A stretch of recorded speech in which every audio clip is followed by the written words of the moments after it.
It's back in the middle. He's encroaching on my side of the sofa. He moved it when he thought I wasn't looking, but I could see him in the screen. I'm just shifting over. There you go. My My bottom is bigger than yours. I need more. I want more. I want more. I want more. More? You want more? You can't handle the truth.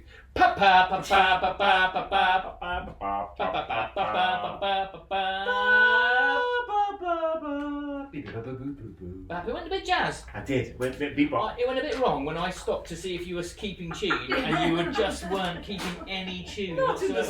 I didn't realise how much I carried it. I was quite nonchalant about it. Yeah, you were just threw doing ad hoc. Yeah, exactly. Ooh, Almost wish I could do that again. hot ham. What about it? I quite like that. Oh, fuck it. Anyway. Seriously, come on, man. I can't just say words. This is your Popcorn Pundits. It's your trio of cinema lovers inviting you to join us on this merriment of cinema joy. What an interesting week of cinema.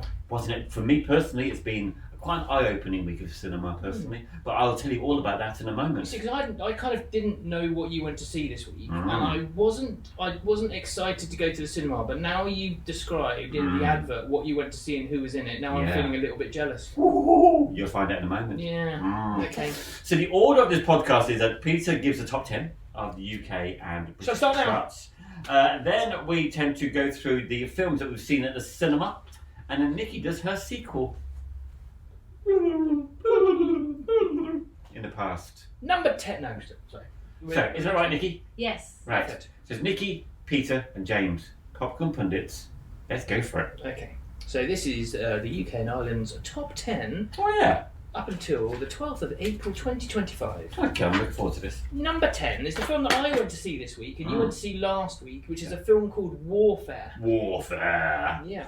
A24. A24, no shit. No, indeed. Number 9, Bluey at the Cinema, Let's Play Chef Collection. No, if you Listen to this last week. If you listened to last week's podcast, we did go off on a little bit of a tangent about pornographic movies. Did we? Massively, for about 10 minutes. There's a shock About horror, new isn't there? movies. Anyway. And number 8, The Penguin Lessons, you can't see it, it's a secret. It's like hidden. You can't find it anywhere. I think you need to be a kipper to a Well, cobbler's on a Wednesday maybe they're afternoon and they showing might them give in you a a zoo. password for it. I don't know what's going on. Don't know I either. want to see this film. I'm moving it because the sun's in my I eyes. know, I'm sorry about Sorry, that. We Tom. can move the sofa forward if you Next like. week. Okay. Let's do it next week. Number 7, The Surfer, which is one of the films that you went to see this week, so we can't say much It about is, absolutely. It hasn't taken much money. It's Nicolas Cage. That Because normally they takes haven't had James's long legs review to yet. bucket loads. Number 6, that's very true, Nikki. What's that? Good point, well made. Good to know you listened to me. I said that's because they haven't had James's review yet. Ah, well done. I didn't Thank hear you, it, I I did just it. guessed. Number 6, Until Dawn. Until Dawn, which I went to see a couple of weeks ago. And it was average. No, I quite liked it. There, as I mentioned before, there was a spectacular death scene right in the middle of it, which sort of appeased me. In that case, it was better than average. Number Number 5, The Accountant 2. funny than the first one. Better than the first one. Absolutely. That doesn't say much. Number 4, Ocean with David Attenborough. What the actual fuck? It's David Attenborough celebrating his 99th birthday by swimming naked in the ocean. Wow. No, Okay. it's not. Green It's- screen? David Attenborough explores the planet's undersea habitats, revealing the great age of the ocean discovery and emphasising the ocean's vital importance while exposing its problem and highlighting opportunities for marine life recovery. Do you know what? Saying that and you going, oh, it's not a film. I'm going to say, actually, that must be pretty epic on at a I cinema. would say if you went to one of the big screens in London, that would be Yeah. amazing, wouldn't it? Yeah. It's not a movie though. It's And not allowed really. David Attenborough. Yeah. You know, on the stage and So that's being advertised on the teleboxes at the moment as well. It's him in Yeah. profile. Yes. And yeah. That's Yeah, right. but you can now see it at the cinema instead. Good for him. Awesome. That sounds Good great. I for might him. go and do that. Number 3, a Minecraft movie. Yes, I really liked it. Yeah, I thought it was I very kind of funny. liked it. I'm Love a I'm- chicken! I'm comfortable with my age, and James is clearly pretending not to be. Number 2, Sinners. Yes. Both saw it. Both thought it was a sexy little bundle of joy. It is, isn't it? Yeah. It's quite epic. It's, as you said, it's sexy. It's little. I mean, I wouldn't classify it as a horror. It is. I would classify it as an action horror. It's a horror. It's a horror, James. Is there? Yeah. Okay. It's a bit short. Aren't we all? Saying we've all been there. Number 1 is Thunderbolts. Thunderbolts, which yet again I was pleasantly surprised. Oh, by miles! It was. I have to say, this week's been a whole week of I'm quite pleasantly surprised. Yeah. So there we go. This is a week. Oh, well, I can't speak for the films you're about to talk about because I don't know what you're about to talk about. That's what very you're true. about to say about them. That's right. And also, I can't let on to what I thought about the film that I went to see this week. Which was?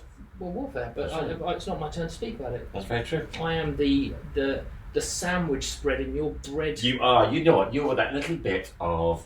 It's something like tuna paste. Yeah. Piccalilli. No, I was thinking more like salmon paste. Oh, maybe. fuck it. Let's just go ham hock and piccalilli and then I'll keep happy with it. Alright. Are you gonna Producer, fucking kick in at some point. Are you going to let me toast the bread first? After today's episode, you would have seen 7 out of the top 10.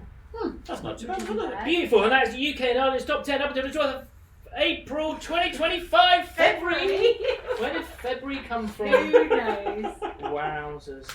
Right. There you have it. What we're You're going going to to go see. surfing USA now, James. Yeah, let's Surfing do this. US. Actually, we're going surfing Australia. Oh, I didn't realise it was a Cage film. Absolutely. Shows what I know. So this is That's my notes for Warfare. Okay, so this is a film called The Surfer. Okay, Sure. absolutely starring Nicolas Cage. Now, You're about to start this off by saying he's an aging something. no. So whatever something I do like a movie where you do not get the name of the main character. They don't give the character a name. He's just called a man. Oh. I quite like Is that not his name? I was going to say, Is it that Arabic? No, it's not. But I do like that something because it just warps with your head a little bit. There's lots of other characters have names, but he was just called a man, and even IMDb is called the Surfer, and his child is called the Kid. I quite like that. Okay. Yeah. So how's he referred to in the film? Nobody calls him by his name, and I'll explain why. Okay. Okay. So imagine the scene. You've got Nicolas Cage with a really, really bad bit of headpiece on there. I did notice it several times. I thought, they really need to sort out that wardrobe in his headpiece, but we're ignoring that. Okay, so it's Nicolas Cage as the Surfer and driving down the road with his son called the Kid. Okay, and he's explaining to his son. It says in modern times, it says in Australia. But it's still got American accent. You think, why have they got American accent? Then it turns out that Nicolas Cage. You said that in an American accent. Thank you very much. Awesome. Nicolas Cage's character was born in Australia, but he was brought up in LA. Okay, and he's returning back to his homestead to show his kid the place where he used to surf as a child. But what he hasn't told the child is that he's going to buy a house in the bay as well, because it's fairly obvious, almost immediately, that the relationship between him and his wife have broken down. The son is living in a separate house, so he's like the divorce weekend dad. Well, not if he's moving to Australia, isn't it? Well, it's a bit ambiguous about where the mum is living, so we won't go into too many details about that. I don't want to open that can of worms. Don't worry, James, it's not real, sweetheart. It's not real, exactly. So anyway, the dad is explaining that he has put an offer in on a house on this bay where of his favourite surfing part of Australia ever, and the reason being is because that house was the house where he used to live with his dad. Okay, so we've got the setup already. Yes. Okay, now Nicolas Cage is in like a pale cream suit. He looks like that sort of. He's driving a Lexus. I have no idea what sort of car that is, but I presume it's quite an expensive car. Are they expensive cars? It's a posh Toyota. It's a posh Toyota. Anyway, so he's made it. You know, he's quite successful, but he's on the phone to his broker because he's in the process of actually trying to buy this house. He hasn't technically got enough money, and he's just really pushing to the boundaries, trying to find money from different places, and so on and so forth. You never really find out what Nicolas Cage does for a living, but you know that he's pushing. He's spreading himself out quite thinly. Very ambiguous film so far. Exactly. However, the son and the surfer, they put on their surfing outfits, they get their surfboards, and they're walking down to the bay. Okay, and out of nowhere there is a group of very fit, young-looking Australians all surfing in the water. One or two of them get out of the water, and they walk. Were they played by the Red Hot Chili Peppers? But do you know what? It could have been that look. Imagine that look, all wearing like with all looking very sort of hip and urban in that sort of way. And they immediately walk up to Nicolas Cage and they go, "Sorry, mate, you can't surf here." This is an Australian accent. I did that. It's a slightly Australian accent. "Sorry, mate, you can't surf here." That was better. Like that. Wow. And Nicolas Cage goes, "Hey, That was good as well, wasn't it? Come on, James. Anyway, so he goes, it's a public beach. Why can't I surf here? And he goes, if you don't live here, you can't surf here. And it gets quite physical, you see. And they basically bully Nicolas Cage to the point where he goes, all right, I'm not surfing here. And they walk up back up the steps. And it's still with all their bits and bobs. And the son is obviously very embarrassed that his dad has been embarrassed and sort of picked on in this scenario by this group of blokes. And there's one particular bloke who is Alexander Bertrand. Yeah, Bertrand. Bertrand. Yeah, What accent was that? No idea. His character's called Pitbull. If it gives you any idea at all. Okay, there you go. Don't fuck with Pitbull. Exactly. He's a rapper. Yeah, he is. Well, he's not. The character's called Pitbull, not the actor. He's a rapper. No, he's not a rapper. No, He doesn't get it. No. He's supposed to be a music DJ. Shit. Exactly. Anyway, so what you have here is you've got what's his name? Tate. The chap. Adam's Tate. It's a whole group of them basically. They're overly masculine. They're all lumps and bumps, and they're very angry at the world. Okay. Who's Adam Tate? Andrew Tate. Andrew Tate. That's what I said. He's go with It's good we don't know. He's good. It's good we don't know. So it's obvious straight away that they're not welcome on this beach, and it's all very masculine down on the beach. And Nicolas Cage can't step up to the plate and be masculine as he wants to be in front of these guys as well.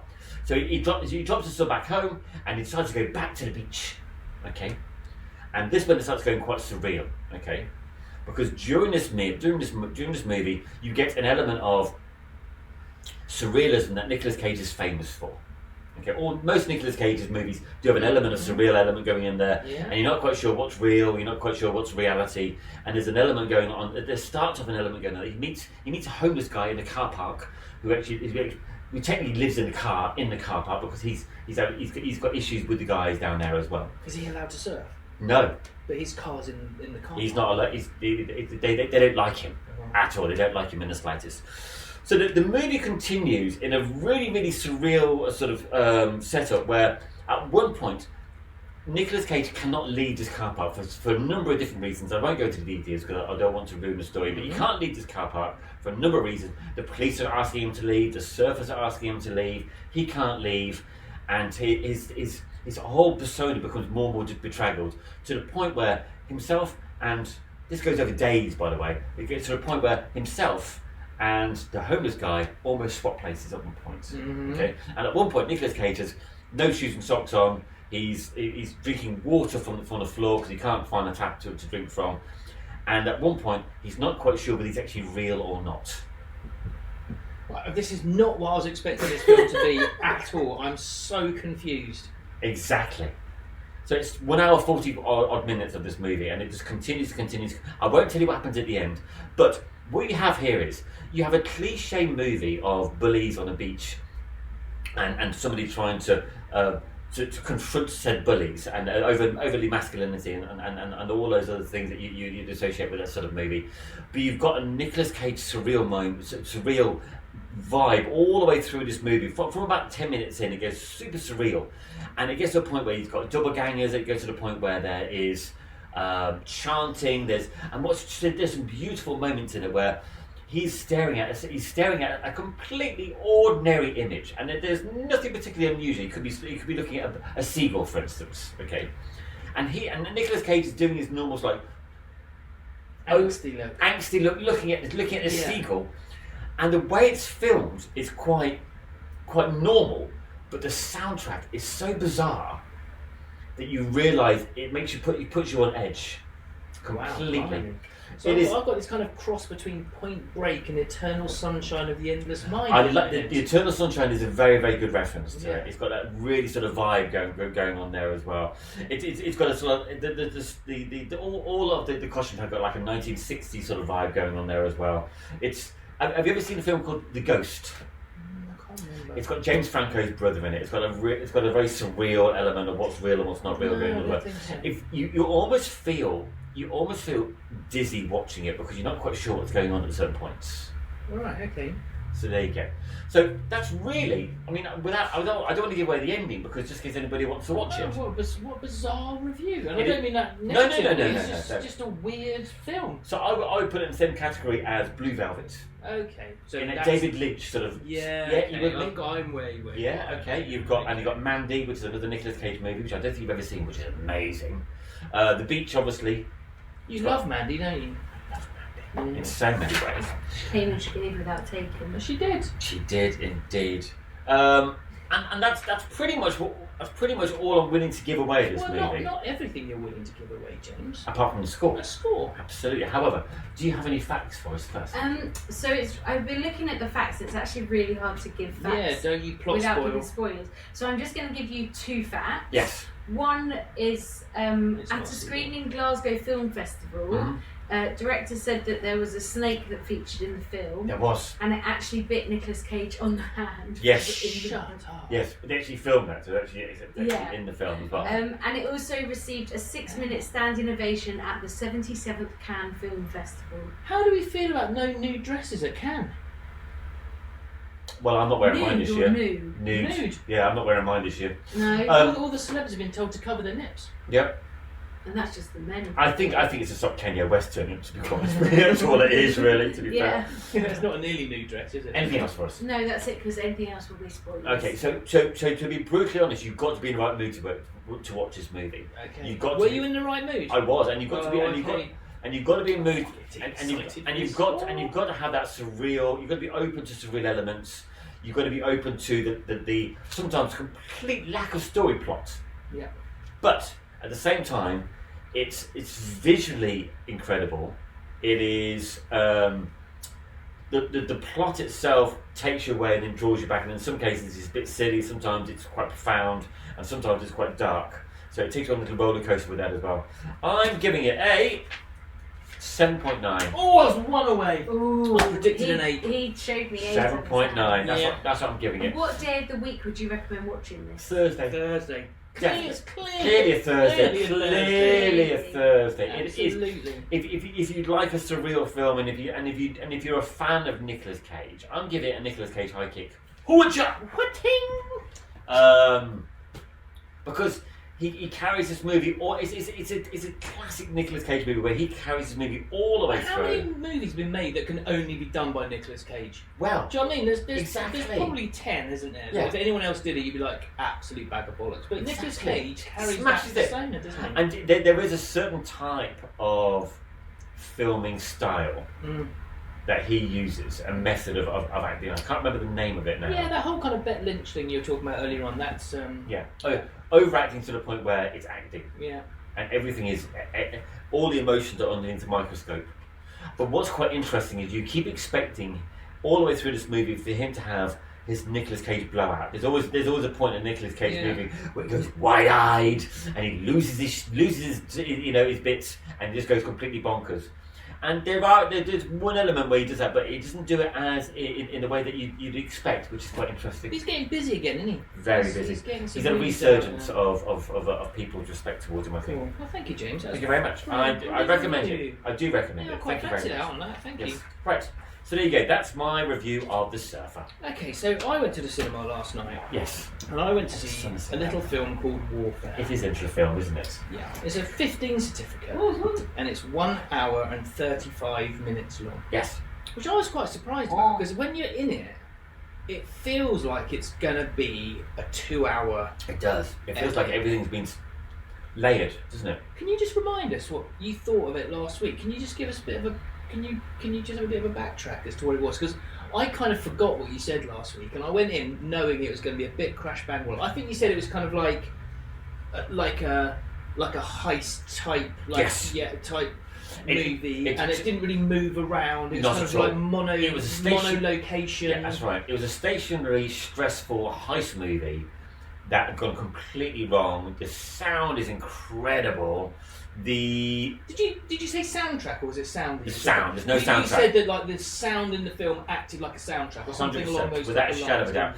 But what's really fascinating and what annoys me about certain movies, if a certain movie is trying to project a certain level of realism, when somebody gets shot, they don't go I'm shocked. Not in this movie. When they get shot, you go, Jesus Christ, that bloody hurts. And you really draws you in. There were things like on that. There was things that surprised me. So, like one of the first attacks in the film is a grenade through a window. Yes. And the grenade goes off, and like normally people dive out the way. Oh yeah. This grenade goes off. Yeah. And it's not as explosive No, as it's I not. thought it would be. You thought it was going to take half the building and kill half of them, but no. So this film is exactly what James has described it as. So basically, it is 7 or 8 men who are in they're really close knit as well. They're in a platoon of snipers. Yep. And basically, their job is to. Well, you don't really. No, you never know. You really never know what you're not quite sure. I think you know they're there to pick up the fellow that's in the building. Yeah. And then they get stuck there. Yeah. That's pretty much how I saw it. And they're kind of like they're part of this greater military machine, and like the whole film is like them talking on their walkie-talkies to other infantrymen and other people who are in charge of airstrikes or tank command and all these things. And what I was quite surprised about with this is there's not really any description of plot at all. It's not missing. And there's not really much character development. And for it to be an Alex Garland film, I kind of thought it was lacking a bit of interactive empathy and kind of love for each other. And there is apparent care for each other, and there's that kind of military looking after each otherness. But there's no story. There's no band of brothers. It's no Shaving Ray Ryan's Privates. It's a very. It's not romanticised in any way at all in a storytelling fashion. There's no story. No. And this is what I found. I found that quite disappointing. But if you recall, when I reviewed it last time, when I did review it, I went all into about the description about the sounds and the camera angles and the action, and it was a very short review, and you went, is that it? Is that all you're going to give me? But that's it. And you went, and then afterwards I thought to myself, maybe I should have delved into the plot, and I thought to myself, no, the reason why I didn't do that, because there is no plot, really. There's no plot, and there is no character interaction other than on a military basis. You're right, the sound of this film is the absolute star, and it's going to be one that you either absolutely adore or you fucking hate, because it is so stressful. Yeah, it's the most stressful 95 minutes I think I've ever had in the cinema. It makes I tell you what, it makes Civil War look civil. And then I left. That was good, isn't it? Yeah, it is. But it's really good, because that's the kind of comparison I was looking to make. The Civil War is basically a war-esque road movie, which is all about human interaction. This has got none of that, and there's no empathy for either side. So we're based in Iraq. This is like during the Iraq War. Absolutely. It's made very clear that this is based on a true story at beginning and end. Yeah. And even with the footage and everything else. Yeah, absolutely. I found it so intensely stressful that I didn't enjoy it. I found it was too much for me. And the bit you're talking about, which is an injury which happens in the film, so real. But I've never had it where there's a character just screaming in agony, and it's not like for a minute. No, they're on it for a while. It's about half an hour. Yeah, exactly. Like the last half hour of the film, there's this constant Well, to be fair, screaming. He's fully entitled to do it, especially like when the other characters come in and start treading on him, and you're thinking, what the actual fuck? So this is and the foot around the corner when It is absolutely brutal. But isn't it amazing that Alex Garland can go from Ex Machina to that? Men to that. It's just bonkers. And at the top of his game on every single time he does it. I thought it was an incredibly well made film.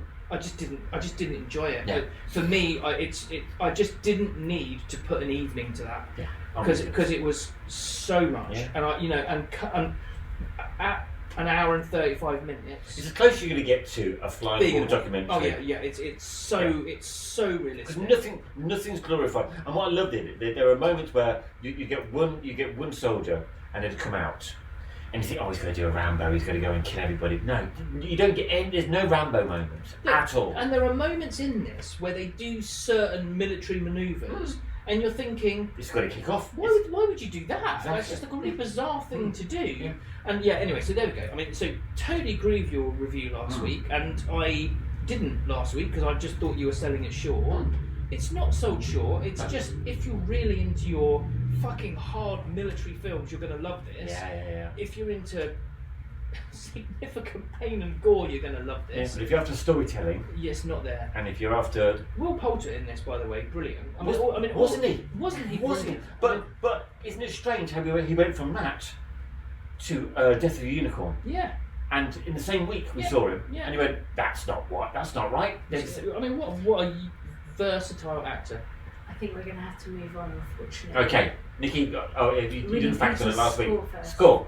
I'm going to give it a 7.2. Okay. Ooh. I was going to bring it down slightly then, isn't it? So James gave it an 8.9 last week. And do you know what? Actually, both of those scores are correct. It just depends on whether it's your thing or not. I agree. And it left me angsty. So that makes it an 8. Oh, it's off the board. Off the board. Sorry, no, but these things happen. It is what it is. I have got a few facts. I'll just do them quickly. So it currently has 93% on Rotten Tomatoes, which isn't too bad a score. The film plays out in real time, starting from the title drop.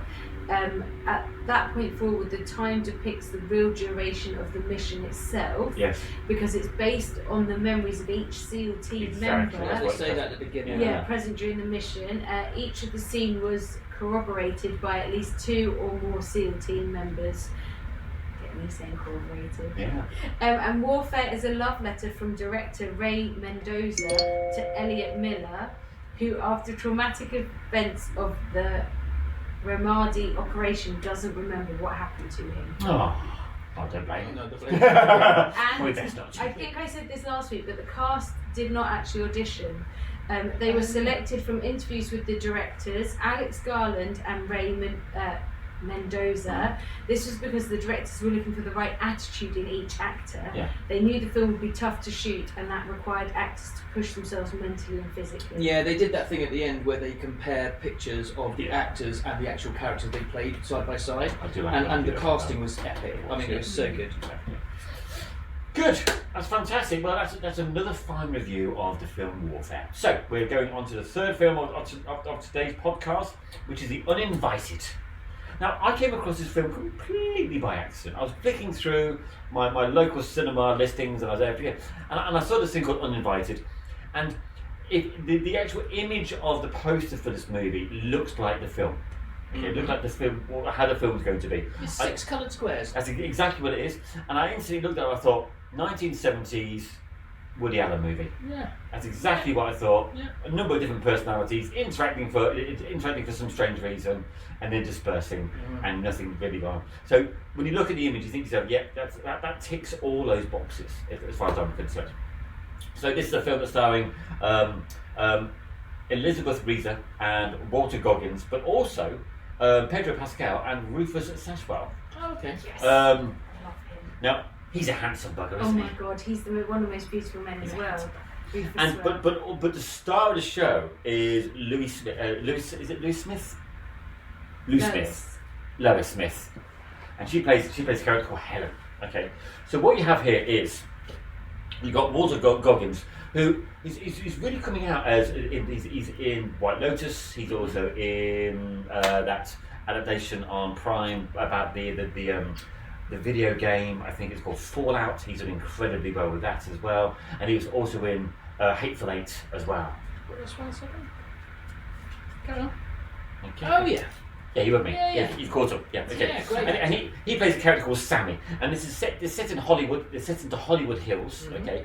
And he plays the cliche producer and agent of actors, okay. And he's highly stressed, and when he's he's doing a house party to try to get as many of his stars to come on to be able to talk about new deals, and he's talking to other producers and other agents, and it's all basically lots of air kissing, and it's really stressful moment. So you see the stuff. So in a classic sort of 1970s, as I said before, Woody Allen-esque sort of scenario, you see the start of the party being set up, and you've got Sammy and Rose are married, and it's obviously that Rose used to be an actor, and that's how Sammy met her.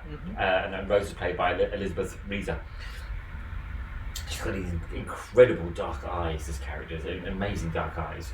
Anyway, so they're having these sort of like off-the-cuff sort of conversations about setting the party up, and they've got a bartender, and they've got mixologies, and they've got a chef, and all sorts of things. And he's there going, "How much money are you spending on this party?" And she's there going, "I like throwing a party." And you're never quite sure who has arranged this party. However, during a scenario where you're getting continuously as the party's getting set up, you get the doorbell, the front gate door. It keeps getting rang by stuff, and she keeps sticking her head out the window, going, "Who the hell is ringing this?"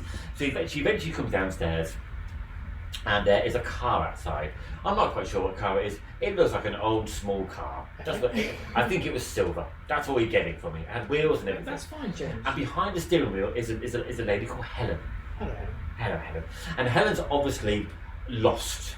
Not just physically, but also mentally and also emotionally as well. She's a lady of a certain age, and she's portraying a character. She's a character, Helen, who's dipping in and out of Alzheimer's, and you're not quite sure where she is, what she's doing. And she has moments of reality and then moments of non-reality. And Rose, the female character, she comes up to the front gate and goes, "Hello, can I help you?" And she goes, "Oh, I'm coming to my house. I'm trying to get into my house." Yeah, and she's got the fob for the house. And she went, "I'm sorry, you don't live here. This is our house." And it turns out that this Helen character used to have this house years and years ago. And obviously, through the Alzheimer's, she's trying to revisit this house all over again. And she doesn't know she's revisiting it. She thinks she's just going home. It's not Nicolas Cage's wife. It could be, couldn't it? She turned up on a first surfboard. So what you have here is you've got the building blocks of a cliche sort of scenario where you have lots of different characters turning up to a party with different agendas, a little bit of jazz in the background. You get the drift. I'm with you. However, the fly in the ointment, or should I say, the cherry on the cake, is this character called Helen, because obviously she eventually moves. She's able to wingle her way into the house somehow by saying, "I need to go to the toilet." And then she gets stuck in the toilet. She can't get out of the toilet, and Sammy has to try to get out of the toilet. And there's lots of fast sort of scenarios within this movie, which is laugh out loud funny sometimes, or sometimes just giggling funny in that scenario. However, there's also really sort of dark moments where in a Robert Altman sort of scenario where you've got relationships breaking down, and and these relationships break down right in front of you. And you realise why they're broken down, because there's other elements of other people coming in from the party that are adding to these relationships breaking down. And it sort of tears your heart out once or twice, or you laugh at it sometimes and you get angry. And every 5 minutes there's another little story that just continues all the way through this film. And but the constant all the way through is Helen. Helen always comes round and she'll make a bizarre comment. She's not even supposed to be in this house. And she'll make a bizarre comment, and then people will interact with her. And another scenario will arise, and so on and so forth. Now, later on in the party, Pedro Pascal turns up. I can hear music. Yeah. Interesting. Anyway, Pedro Pascal turns up, and he is a successful actor, and his agent is actually played by Sammy, the agent. But what we don't realise there is a past between Pedro Pascal and Sammy's wife, which we won't go into details about, but there's an interesting development in that story as well. So all in all, what you have here is you've got Birdman, if you think about it, in that sort of scenario. You've also got what other ones did I come up with? You've got Birdman. You've got. Is it a cinema? What's the word? Cinematic. Yeah. That one as well. Yeah, go with that. In that constant flow of that works for me. What is it? It doesn't matter. I'll come back to you next week. It doesn't matter. What matters is the flow continues all the way through this film in a very Birdman sort of style, and you'd almost expect crashing jazz to be in the background, but it's not, because it would have been too stressful in that respect. You've also got Sunset Boulevard, The Great Beauty, Who's Afraid of Virginia Woolf, and The Party. And you've got all those mixed up together as a movie. It sounds like you really liked it. Cinematic. Yeah. Now, no, it's not. It's one of these movies that you would look at and go, that's a play. Yeah. And it could easily have been a play. I did like it. There was moments where I thought, this is a cliche, they don't need to do that. But there's other moments I thought, that's really, really clever. Well done, you. The cinema was quite busy. It was lovely to see such an art house style of movie. It did feel a little bit pretentious. It did feel a little bit art house. It did feel a little bit self-indulgent when you're watching literally a story about a party that doesn't really go anywhere. But to me, it felt like a quite nostalgic art house movie that you think, you know what? That's how art house movies used to be like. Place for them. Yeah, I think so. Nikki, do you have any facts for us? There's not really many facts on this film, Yes. so I'm going to talk to you about the actors instead. Okay. So Walton Goggins, he has been in The Hateful Eight, That's right. Predators, and Django Unchained. And Lois Smith, I don't know if you recognised her. She's actually been in quite a lot. She's been in Lady Bird, Minority Report, Twister, and The Nice Guys. Yeah, she always plays either a doty old lady or somebody quite evil. Yeah, I've seen her in a couple of things. And obviously Rufus Sewell's not just been in my dreams, he's been in all the cool films. Absolutely. And it has already won an award at the San Diego International Film Festival. It won the award for Best Drama. Not Chainsaw then. No, I don't think it's Chainsaw eligible. So what you have, you've got a beautiful Hollywood movie set in Hollywood. Put a number on it, James. I'm giving it 7.8. Ooh. Oh, you had another great week at the cinema. 7.8. I really enjoyed it. I really felt like I was learning from the cinema rather than just watching. And do you know what? It's quite interesting. I really enjoyed the Marvel movie last week, but I really enjoyed this as well. And that's the beauty of cinema. I've had a couple of conversations about for Thunderbolts. Have you? And a lot of people are loving it. Yeah. And a lot of people are finding it Yeah. on another level of depth for Marvel, which is good for them. I think they've done a great job. Well, hopefully, Fantastic Four will continue in that genre. Well, we shall see. We shall. Oh, and that we could do the. This is the time of the show when Nikki takes us back 12 months. Nikki. Oh, I better stop perving then, hadn't I? You still on Rufus Sewell? Yeah, you mentioned. Yes, always. Watch I keep on him any day, Peter. What's your sequel, Nikki? Well, actually, before we do the sequel, Yeah. we did have a comment on last week's YouTube video. Oh dear. This is from Like an OnlyFans moment, was it? Yeah, pretty much. Just naked Rufus Sewell. This is a comment from Mostly Superheroes. And they said, Marvel wasn't scared to get real in this movie, and that's why it worked. The issues with Captain America Brave New World was just that. Big gimmicks without the strong character narrative. Thunderbolts is peak Marvel, getting back to basics, leaning on available assets, telling a good story, and bringing some wonder. More of this, please. I think it's post-peak. I think it's better than peak. I think so. I think it's one of the best things that Marvel's ever done.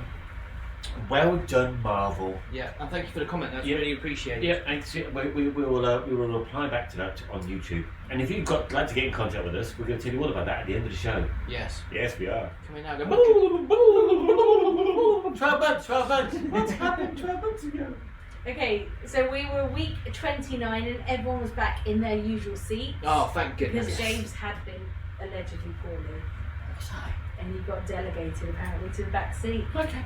You reviewed Love Lies Bleeding and The Kingdom of the Planet of the Apes. Right. In the top 10, The Kingdom of the Planet of the Apes was at number 1. It's currently available on Amazon, Google, Sky and Apple. I still haven't seen that movie, you know. You went to watch it. Yeah. Well done, you took one for the Have team. a lovely day! Or something like that, wasn't it? Ray Winston. Bag of horse shit. Peter blamed James for him not liking the film because James has made him want serious content in films. Yeah. James was talking about CGI and said we haven't got to the stage where CGI has got any soul.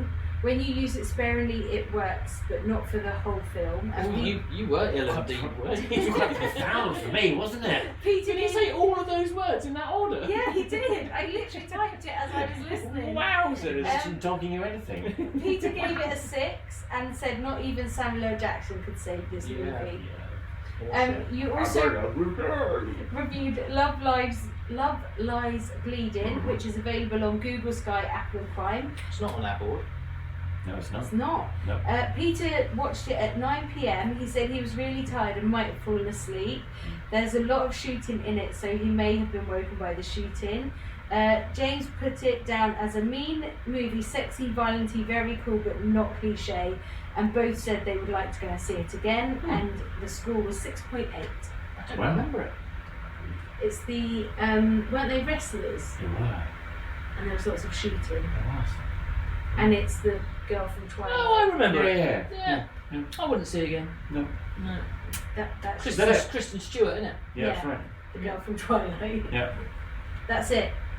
Is that it? Yeah, what films are you watching next week? Oh, now I was supposed to go and watch. Yeah. I'll tell you another story before we finish. I booked tickets to go and see Final Destination on Friday. Yeah, Final Friday. Exactly. You did book to see it on Friday, very excited. However, Yeah. 2 hours before to go see said movie, I turned around to my cinema partner, my wife, and I said, "Oh, should we see what time it finishes at? Because we knew it started at 10 to 6, and we thought, oh, nice early show, watch the movie, nice bite to eat afterwards, everybody's happy."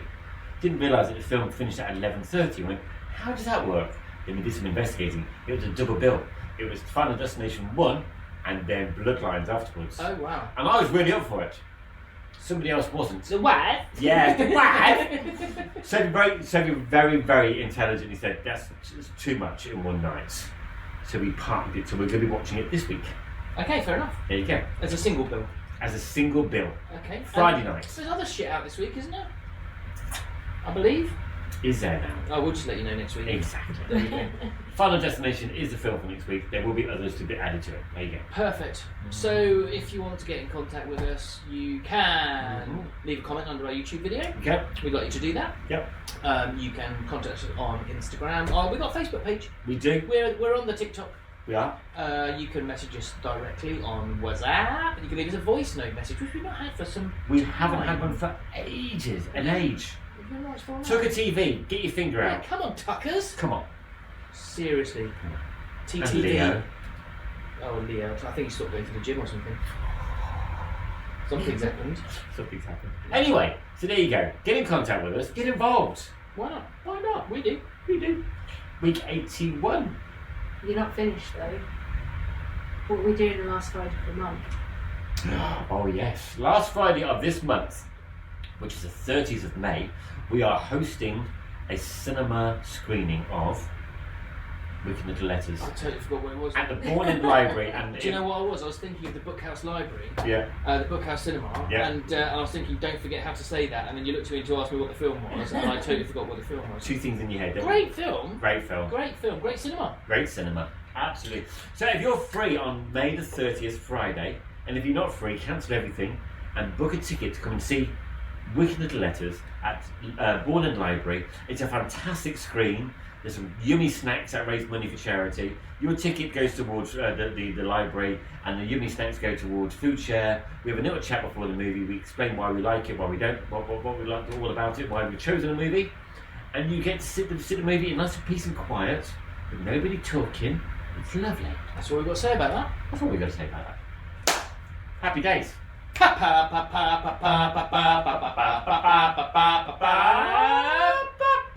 Popcorn pundits. Week 81. Week Was it 80 last week? It Yeah. was. That's kind That's of... normally how numbers work. Yeah. Thanks. Amazing. Thanks, Nikki. Yeah. How very, very kind of you. That's okay. Rawr. Sarcastic.